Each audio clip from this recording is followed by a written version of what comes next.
கடலில் இருந்து எடுப்பாங்க முத்து. நம்ம குமாரான மீன் வெட்டினாலே கட்டினா மீன் வெட்டுறா போகலாம். பன்னி கோலா ஸ்லைஸ் போடுறா போகலான்னு என்ன சைஸ் இருக்குன்னா ஒரு 20 kg இருக்கும்பா. சரியான சைஸ் ஸ்லைஸு.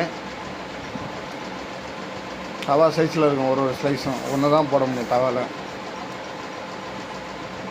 தோசைக்கல்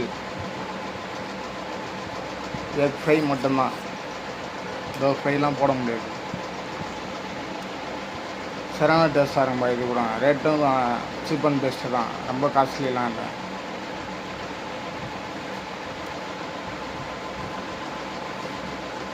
உதயா காசிமேடு சேனலை சப்ஸ்கிரைப் பண்ணுங்கள், கமெண்ட் பண்ணுங்கள், பெல் ஐக்கானை கிளிக் பண்ணுங்கள். மறக்காமல் சப்போர்ட் பண்ணுங்க guys எல்லாம். அண்ணன் வீடியோ போட்டாலே வியூஸ் பிச்சு தரமாக போகுது அண்ணன் வீடியோ.